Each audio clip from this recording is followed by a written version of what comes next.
Benvenuti in Salento. Partiamo da qui alla scoperta delle cucine regionali italiane e dell'abbinamento che si può fare nei piatti regionali con l'aceto balsamico. È qui con noi lo chef Maurizio di Lecce. Benvenuto. Buonasera e grazie a voi. Che ci farà scoprire i profumi di questa terra meravigliosa. Troppo buona. Allora, stasera Maurizio preparerà 3 piatti. Sì. Ci farà vedere una preparazione di 3 piccole entrée antipasto e poi passeremo a un piatto diciamo più importante a base di pesce e poi finiremo con un meraviglioso dolce. Maurizio adesso vi racconterà la preparazione dei 3 antipasti.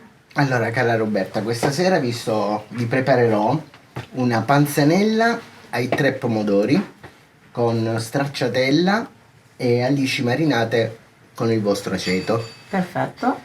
La panzanella praticamente è la nostra classica frisa d'orzo, quella che ti avevo fatto vedere prima, schiacciata, battuta, leggermente passata sotto l'acqua, insieme a 2 pomodori l'insalataro e il fiaschetto e poi un pomodoro secco della meloncella. Sì. E sarà coperta poi da stracciatella e 2 alici marinate per completare il piatto con l'aceto balsamico. Il secondo piatto è una tartare di pomodoro. Sono i 3 pomodori, il ciliegino, il fiaschetto e l'insalataro, accompagnato da cicorie di campagna leggermente sbollentate, tutte condite con olio e il vostro aceto balsamico. In questo caso useremo però il DOP.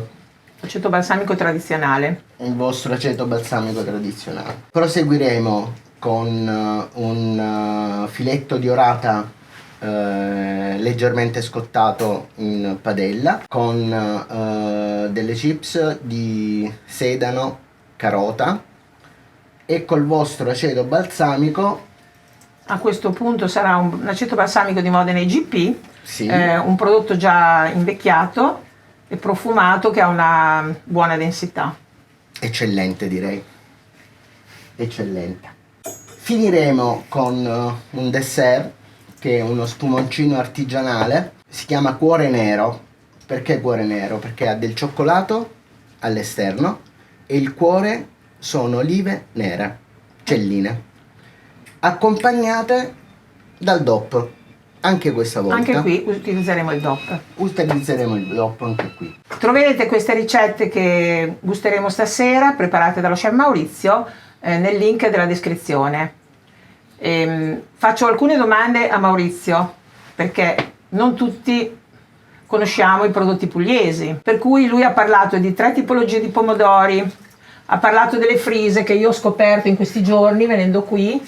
Queste sono le frise d'orzo e sono fantastiche, noi le abbiamo già assaggiate in diverse modalità. È una sorta di pane asciutto, secco. Sì, è il pane praticamente che usavano i nostri bisnonni, indurito, in questo caso invece è passato al forno, prima invece lo facevano indurire in maniera naturale, leggermente bagnato. Chiaramente insomma è un discorso molto personale, chi la vuole più bagnata, chi la vuole più asciutta, ma il concetto è sempre quello di bagnarla, semplicemente condita anche con olio e aceto, ed è già un buonissimo antipasto. È già buonissimo per sé. Nell'antichità usavano spremere il pomodoro direttamente sulla frisa. Ok, sfregarlo proprio sulla frisa. Possiamo farlo? Ah, certo, lo facciamo vedere. Proprio inzuppare la frisa con in modo che si insaporisca benissimo del pomodoro e poi immagino che ci andrà una goccina di olio extravergine di oliva. Certo. Alcune gocce di balsamico ed è un aperitivo già. Anzi, facciamola così. Così la facciamo vedere. Certo.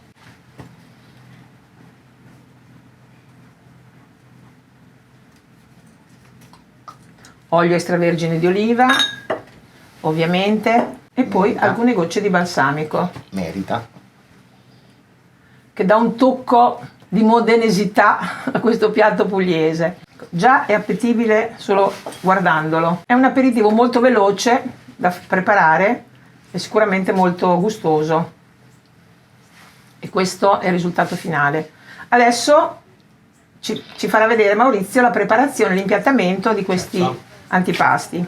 Maurizio, che olio è meglio che utilizziamo per fare questo piatto? Allora, io per questi tipi di piatti uso un olio fruttato.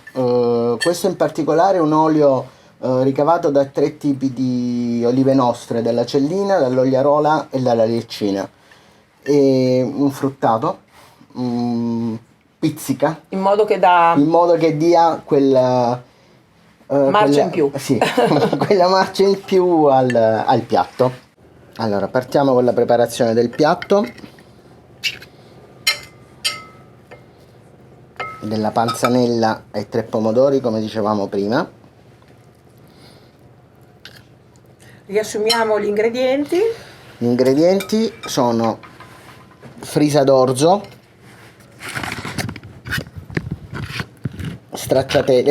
pomodoro insalataro, pomodoro fiaschetto, pomodoro secco, stracciatella,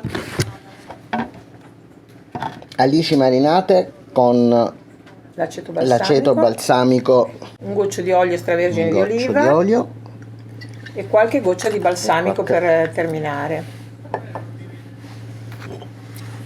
Questo è già un piatto sostanzioso, devo dire. Abbastanza.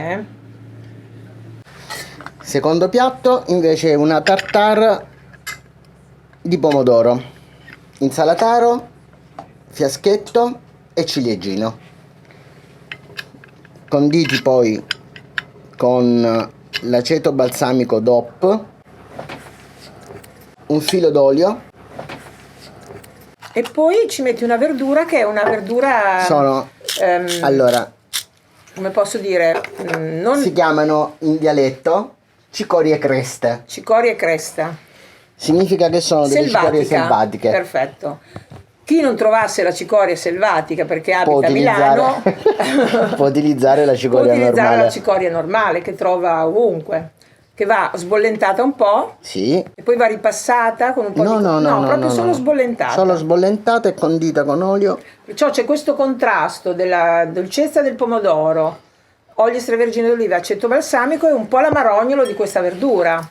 Sono un perfetto contrasto. Questo è un perfetto antipasto estivo, fra l'altro molto veloce anche da realizzare. Abbiamo usato l'aceto balsamico tradizionale di Modena DOP perché è un balsamico molto invecchiato, molto corposo, ad altissima densità, che sprigiona molti aromi, per cui si sposa perfettamente con la dolcezza e anche l'asprezza del pomodoro, l'acidità del pomodoro, e anche con la verdura, che è una verdura che ha un retrogusto un po' amarognolo. Certo.